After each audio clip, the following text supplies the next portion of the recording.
So lesson today is R&R. We're journeying back to the Bible episode of Naaman, 2 Kings chapter 5. And R&R can stand for any of a number of things, but the two that I'm thinking about are rancid and rotten. And then the other one is righteous and repulsive, with the R&R being a contrast. And we'll get to that really in the conclusion. But I think the first one, rancid and rotten, you'll see throughout. I was going to use a graphic of a railroad sign. You know, it's got the R and the X in there. And play off of the coloring on the graphic that's on the screen right now. And kind of a compare and contrast where the R and the R with that cross in the middle is very, very blatant and very out there. It says, this is a railroad crossing, be careful. The yellow, caution. The X, watch out. Whereas the graphic, those colors are pretty simple. It's the same colors that are on, supposed to be anyway, that are on your order of worship. They're related. They're very close. And sometimes the difference between righteous and repulsive can be as obvious as that railroad sign, the contrast of the yellow and the black and the big X and the two R's. But sometimes it's closer to the graphic on the screen and on the order of worship. They seem very close to one another. And sometimes it's easy for us, and I think this will come out. I'm not going to directly address it, but sometimes it's very easy for us to take something that we have justified in our own minds to be righteous, when really we know a couple of layers down that it's repulsive.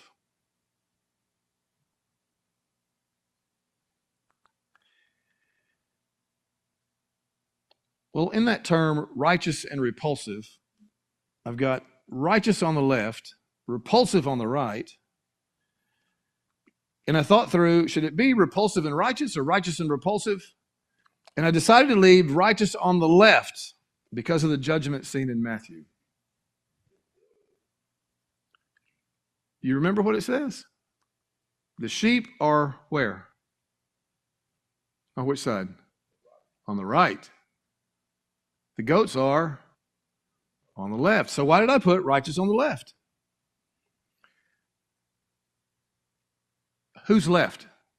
Who's right? Right? Jesus left and right.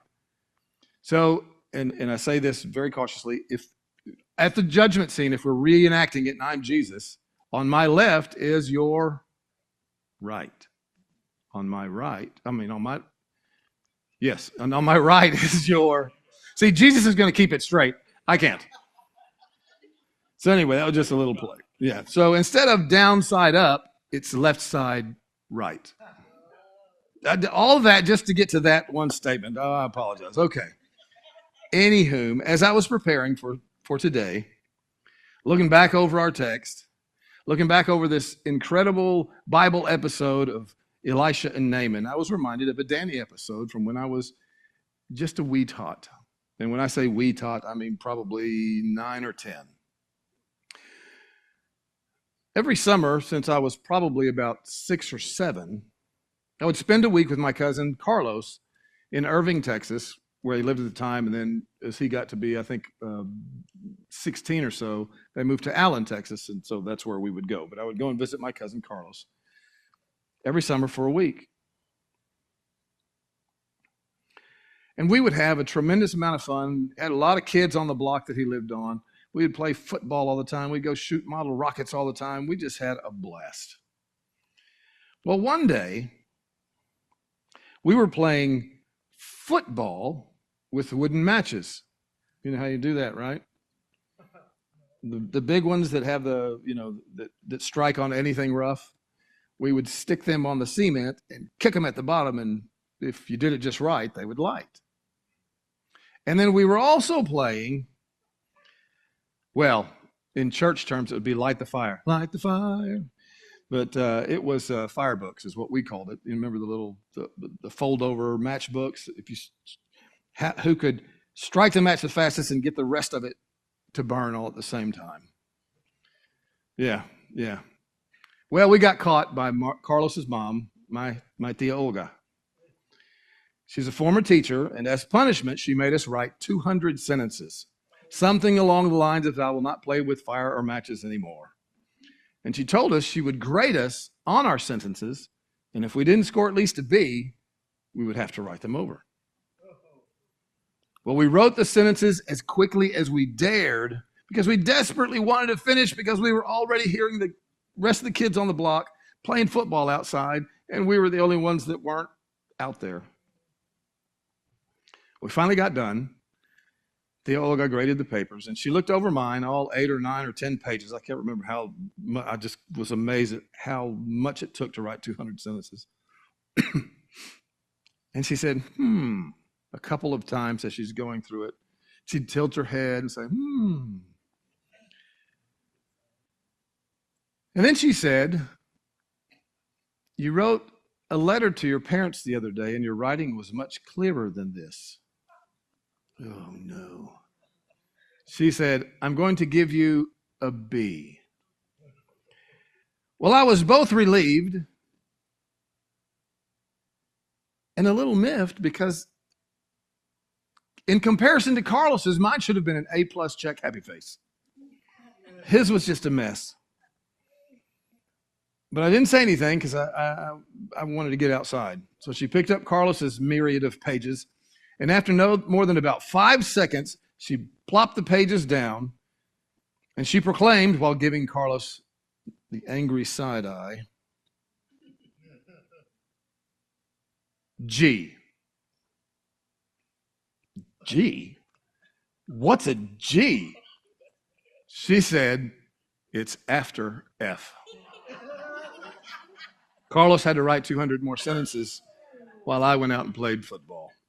Now, not quite sure exactly what this has to do with today's lesson, but we'll try to make it stick somewhere. 2 Kings chapter 5, starring Elisha, the prophet, and Naaman, the Syrian. There we go. Yeah. And we're continuing, as JJ said, to talk about the beauty of obedience. The first time we talked about this, which was several weeks ago, I said, in summary, that obedience to God is his open door policy to grace. That obedience opens those floodgates of relationship to him, of blessing in and through and by him, of grace being poured out upon us. One of the most fascinating things about this text is that Naaman is healed of his leprosy or skin disease, whatever it was, the moment he dipped 7 times. That's when he was healed. Not when he was on his way to the river, not at any other time. But when he finally submitted, put his pride aside, which for a man of his station wasn't easy to do, I don't imagine, but walked to the river and did what the prophet told him to do. And when he followed the letter of the law, the grace of God was poured out upon him. Well, as you go through the rest of the story, which is very interesting because I read more commentaries this week than I have in a long, long time. More resources and more commentaries. One of them that I trust greatly, and I'm not going to say which one it is, but it was really caught me off guard because it talked about Naaman and Elisha and the interaction in the first 19 verses, and it says the last third of the book of the chapter is about Gehazi, and just moved on. Well, that's what I'm preaching on. I can't just say that and turn around. Well, you would probably like that if I just said that and then turned around and walked off. But I'm not going to, because I found some other stuff. But as I was doing all this study, there were some tie-ins in Scripture that just flooded my brain. Oh, by the way, and I meant to do this, and I'll try and remember to do it next week. On the wall next to my office, there is a poster that I've just put up And I've got a digital graphic of it that I want to show you next week. And it's the tie-togethers throughout Scripture. There are little white lines at the bottom, and each line represents a chapter. And its length denotes the length of the chapter, comparatively speaking. And the books are separated white and gray, alternating white and gray, so you know when a book stops and when a book ends. And it's very obvious which chapter is Psalm 119 because it's the very longest one and it's very close to the center. But from each of those chapters, there are arcs protruding that tie into another chapter. And the color of the arc is dependent upon the length of the tie-in. So if Genesis ties into Genesis 1 ties into Genesis, I'm just picking a number, 15, it's a short arc and it's, I think, a dark blue or whatever. But there are some that go from Genesis to Revelation. I think they're a yellow or a gold color that go all the way across. It's a fascinating look at the thousands of interconnections in Scripture, the purposefulness of God's writing and the unity therein. It's just beautiful. So take a moment and take a look at that. And I'll show it to you next week on the screen. But a lot of the tie-ins, as I was going through 2 Kings chapter 5, that I had never really thought about. But I think these are the kind of things that happen when you sit with a text and let it speak to you. When you meditate on the text, when you think it through and you put yourself in the story and you're thinking of God's word and God's life in toto and how it interacts and intersects. Listen to just a few of these. Revelation chapter 5, verse 8, 24 elders surrounding the throne are holding bowls full of incense, which are the prayers of God's people. Their lives, their prayers are pleasing to God. Ananias and Sapphira in Acts chapter 5, verses 1 through 11. Don't lie to the Holy Spirit. Don't play games with God. He is always with you, even more so than Elisha was with Gehazi. You'll hear more about that later. The Pharisee and the publican praying at the temple. Luke chapter 18, verses 9 to 14. Arrogance before God, self-arrogance is despicable and detestable before God. No one deserves God's grace, but everyone is called by it. The widow's mite and the rich man's gift in Mark 12, 41 to 44. For the first time when I read it and thought about it this time, I didn't see Jesus berating the rich man or the rich people for giving their gifts. And I guess maybe as a former youth minister, that kind of sarcastic, I thought it had to be bad versus good, but it's not. It's good versus much better. He's not berating the rich man. Maybe he's berating our excuses to just give a little. That deserves more testing. But he is praising for sure the sacrificial giving. It's gratitude versus complete trust. And versus is not really the right word there, is it? It's not a battle. It's almost a degree of faith.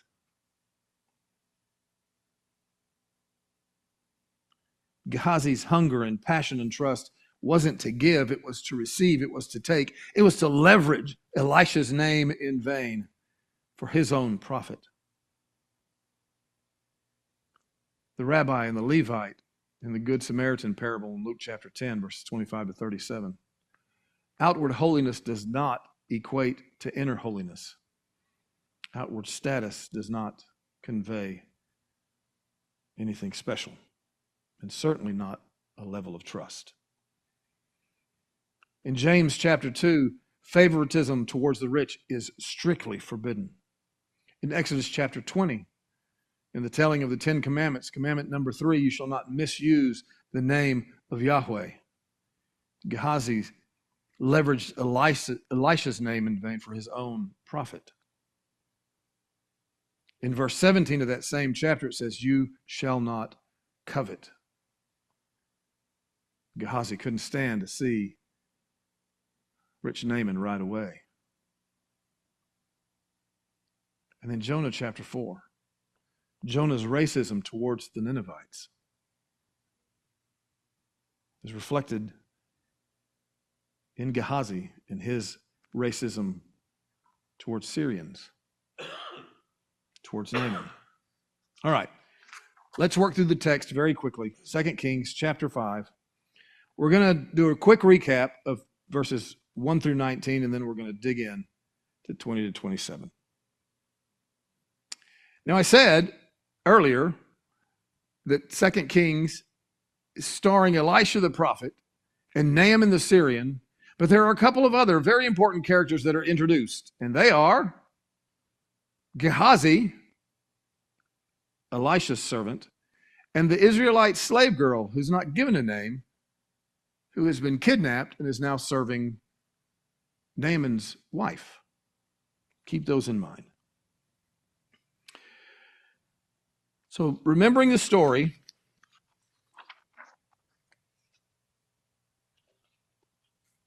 what did I do with this story?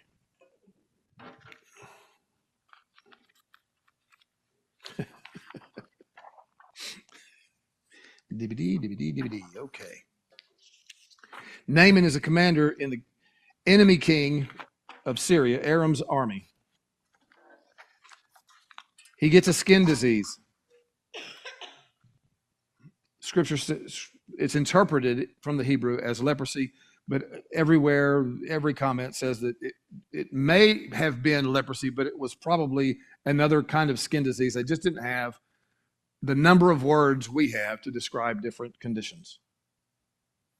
But it was obviously pretty serious. Now, after that's introduced, and this interesting line that says, Yahweh had given victory to Aram through Naaman. Naaman is a very valued soldier, very valued commander. And on one of the raids, they had gone out and taken captive a young girl from Israel, and she served Naaman's wife. And when she found out about Naaman's disease, she went to her master and said, if only my master, speaking of the master of the house, would see the prophet who is in Samaria, he would cure him of his leprosy. So Naaman went to his master, which I just find fascinating. Naaman understands, as powerful as he is, with the stature that he has, he still has a master. And he is obedient to his master, which is, I believe, one of the things that his master, the king, appreciates most deeply about him. So the king of Aram sends a letter to the king of Israel, heal this man. The king of Israel gets the letter, freaks out, tears his robes, which is a sign of great desperation. Am I God? Can I kill and bring back to life? Why does this fellow send someone to me to be cured of his leprosy? Now he's trying to pick a quarrel with me. He's sending me an impossible task. This man is about to die. He's going to die, and then the king is going to use that as an excuse to come and wipe out Israel. Excuse me. Elisha hears that the king of Israel has torn his robes and sends him a message. Why'd you do that? Have him come down to see me. So Naaman, the powerful Naaman, goes with this envoy to see the prophet of God. And Elisha won't even go to the door, but sends a messenger to him. An unnamed messenger. Probably Gehazi, but at this point in the story, it doesn't matter. So he's not named. Go wash yourself 7 times in the Jordan, your flesh will be restored, and you'll be cleansed. Naaman was ticked. He went away angry because surely I was going to have to go do something great for this king or for this prophet or whatever so that I could be clean. I could earn my salvation. I'm strong enough. I'm bad enough. I'm good enough. But that's not the way God works. And so in his pouty state, Scripture says, servants, plural of Naaman, went to him and said, my father, this term of great respect and endearment. If the prophet had told you to do some great thing, would you not have done it? I mean, sure he would have. I mean, it's a rhetorical question. How much more than when he tells you, wash and be cleansed? Well, fine. I can just see Naaman. Fine. Fine. I'll go down the Jordan, even though it's not nearly as good or clean or wonderful as the rivers that we have. It's just a garbage heap, but whatever. And he goes and he dips himself 7 times. And guess what happens when he dips himself 7 times, as the man of God had told him? His flesh was restored and became clean like that of a young boy. Naaman drags all of his attendants, and they go back to Elisha's house. It says back to the man of God. I love that it actually doesn't say to Elisha's house, because God is the center of this story. God is the power of this story. God is the one demanding obedience in this story. God is the one exerting the power and the grace and the healing in this story. And Naaman confessed his faith at that moment. And there was an exchange, which we went over a couple of weeks ago. And we'll get into a little bit more from Elisha's point of view next week.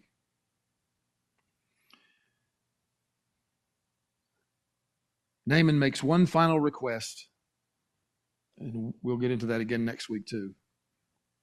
And Elisha says, go in peace, go in shalom, go in wholeness. Here's where we pick it up.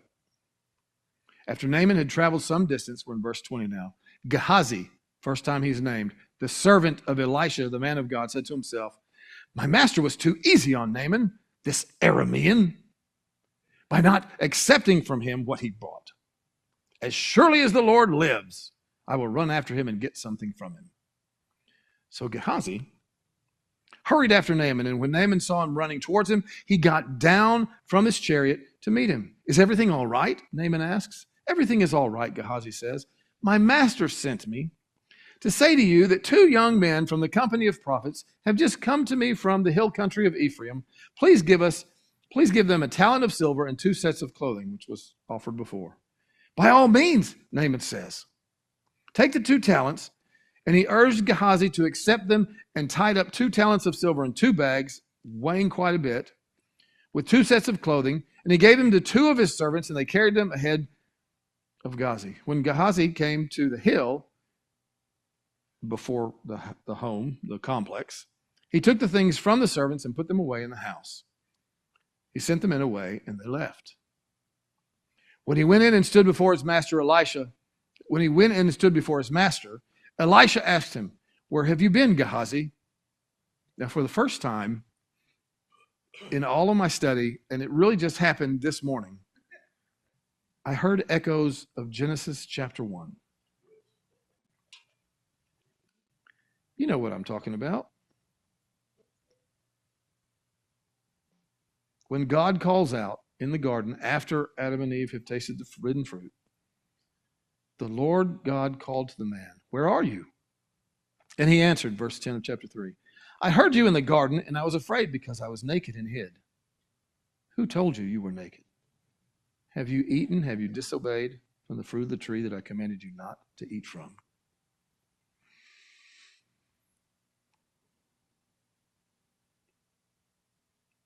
Was not my spirit with you when the man got down from his chariot to meet you? It's a fascinating line. We'll dig in here in a minute. Is this the time to take money, or to accept clothes, or olive groves and vineyards, or flocks and herds, or male and female slaves? Naaman's leprosy will now cling to you and to your descendants forever. Then Gehazi went from Elisha's presence, and his skin was leprous. It had become as white as snow. So Gehazi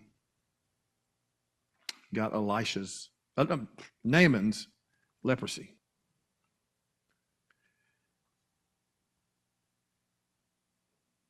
Listen to some of the things, I'm just going to call them nuggets, that as I was studying that I picked out. And this is kind of a mishmash, and it's all over the place.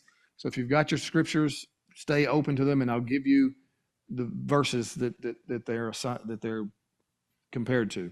2 Kings chapter 5, verse 16 and verse 20. Gehazi and Elisha both call on the name of the Lord. Listen to the difference. Elisha said, as surely as the Lord lives, whom I serve, this is out of the NIV, I will not accept a thing, even though Naaman has urged him, he refused. Excuse me. The ESV says, as the Lord lives, before whom I stand, I will receive none. He was urged to take it, but he refused. Now, in this case, I'm going to side with the ESV because nowhere in the Hebrew is as surely as the Lord lives in verse 16. However, it is in verse 20. I don't understand why the NIV threw it in there. But by the same token, I don't understand why the ESV didn't put it in verse 20. It's the weirdest thing. It's in the Hebrew in verse 20, but not in 16. It's just odd.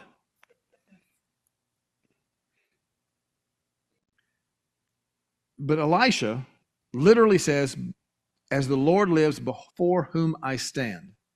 In other words, I'm taking my orders. God has called me in and I am standing, receiving his orders, and then I will go and execute them. NIV translates, the God whom I serve. Verse 20, this time it's on the lips of Gehazi, the servant of Elisha. And it's interesting how 2 Kings 5:20 introduces the character of Gehazi, the servant of Elisha, the man of God. Every time Elisha is mentioned, not every time, but when Elisha is mentioned, he is the man of God. Gehazi is the servant of the man of God. Not a bad place to be, but there's a definite pointing to the one with the responsibility and the authority. My master was too easy on Naaman, he says, this Aramean, the ESV says the Syrian, by not accepting from him what he brought. How rude. As surely as the Lord lives, that's the literal translation, more literal than the ESV in this case, I will run after him and get something from him. Elisha says, as the Lord lives before whom I stand, I will not receive anything from you. Gehazi says, as surely as the Lord lives, I will run after him and get something.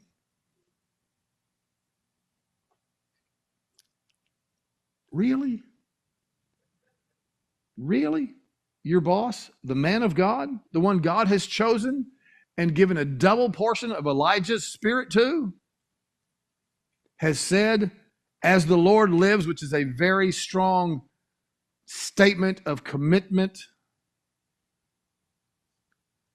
It is emphatic, and you're going to go against it because you want to get some. Verse 21. Gehazi hurries after Naaman. When Naaman saw him running towards him, he got down from his chariot to meet him. This is a fascinating statement. It's one of the things I love about Scripture, that when you dig in, there are layers that are just peeled back. Naaman is a commander, a powerful and exalted commander in the Syrian army. He is carrying a letter from the king. So he is the king's representative, the king's chosen one. It's one of the reasons he was so upset with that Elijah wouldn't come to the door, because he was a man of stature and deserved a face-to-face. And here, Elisha's servant comes running up to him, and he gets down off of his horse. In that day and age, to get down off of your horse was to submit. He could have stopped his chariot and said, "What's up?" But he got down from his chariot, submitting himself to the servant of Elisha, and asked if everything was okay. You see the change of heart that Naaman has been through? The reality of the conversion, the focus of his purposefulness, that which he valued. And it's followed by a series of lies from the mouth of the servant of the prophet. Next week, we'll talk about why Elisha refused payment. I can't wait to get there. It's just wonderful.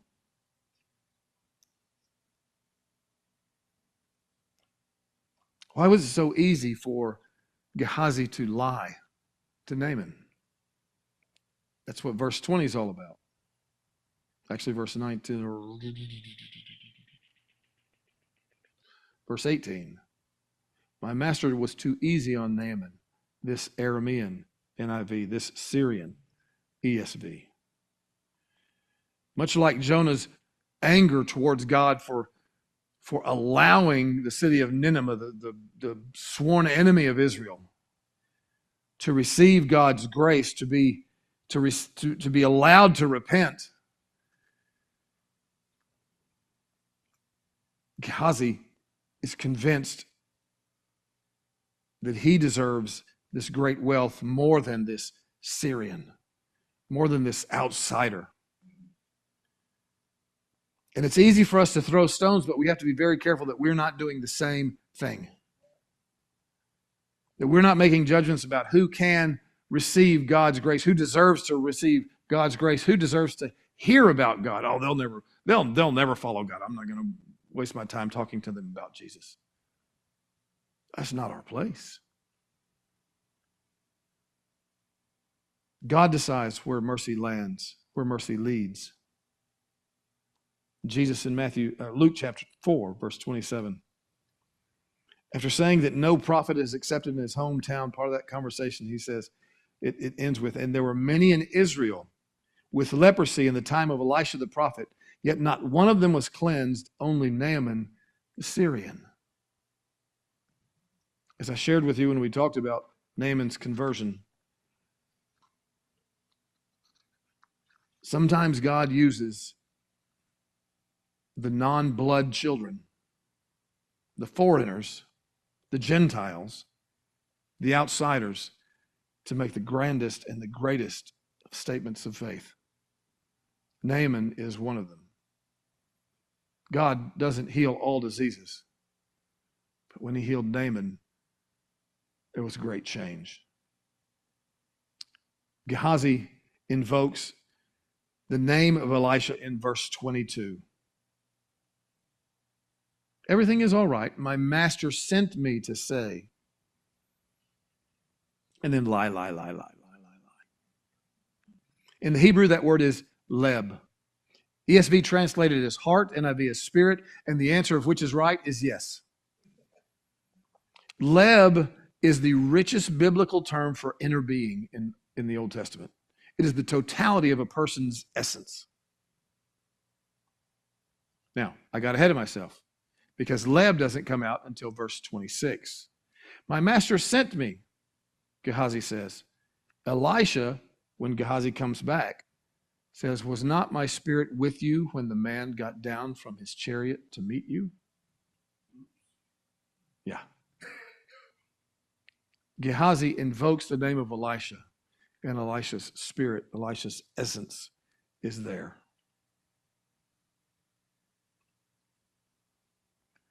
The point is, you can't play games with God.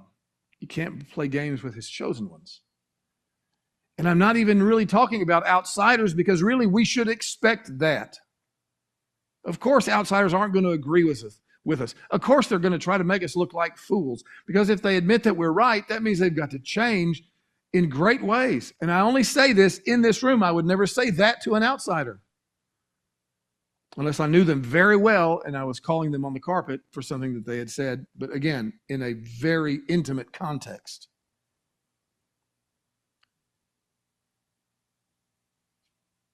In the household of God, we are to be a blessing to one another, looking for the good in and toward and for each other. We are not to be about leveraging our status as a family member in order to get what we want. That status could be a strength, it could be a weakness. It could be anything used to manipulate. We are called to leverage our status for the good and for the service of others. 1 Corinthians chapter 12 says there are different kinds of gifts, but the same Spirit distributes them. There are different kinds of service, but the same Lord. There are different kinds of working, but in all of them and in everyone, it is the same God at work. You notice there were 3 of those things? I don't believe by accident. Now to each one, the manifestation of the Spirit is given for the common good. This life is not about that we want to get some. This life is about what can we give to others. And it's all about what God has given us to give. Verse 24. When Gehazi came to the hill, the two men with the bags of silver and clothing leading the way, or going before him, not leading, going before him. He took the things from the servants, put them away in the house, and he sent the men away and left. They left. He doesn't take the money to Elisha. He sneaks it in and hides it from Elisha. He's trying to profit from the prophet.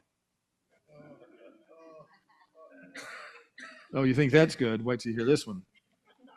Gehazi is attempting to make God's grace green. But greedy guts get graded F. Wait. Greedy guts get graded G. There we go. There's that tie-in. The Bible episode that we find in 2 Kings 5 is a study on contrasting characters. We learn what we're called to do and to be as we examine and learn from these comparisons and contrasts. So let's wrap it up by taking a bumper sticker look at some of the comparison and contrasts dealing with Gehazi. What is it that God is calling us to be? And how is he reminding us that obedience opens the floodgates to his great grace? Naaman walks away healed and whole, shalomed. Gehazi limps away diseased by deception. A deception born of selfishness that scorns trust in God. Naaman, the Syrian, is converted to God as he discovers the true truth of God's power, of his chesed, of his nearness. Gehazi, the Israelite who should know better, betrayed his blood bond and ignored the true truth that he knew. Because, even though born by blood into this beautiful relationship, he sought a substitute for the shalom, for the wholeness that comes only from Yahweh. Gehazi, while serving the great prophet of God, lost his focus on Yahweh and focused on himself. And yet the young Israelite slave girl who is unnamed in this story never lost her focus or her trust or her faith in Yahweh. Instead, even in captivity, even being kidnapped, she introduced Yahweh into this former heathen's life story. Even though kidnapped, ripped from home, she trusted more in the power and presence and the wholeness of Yahweh than she did have concerns about the situation she was in. Naaman and the Israelite slave girl understood what Gehazi did not. What good will it be for someone to gain the whole world and yet forfeit their soul? Matthew 16, verse 26. Praise team, if you'll go ahead and come up.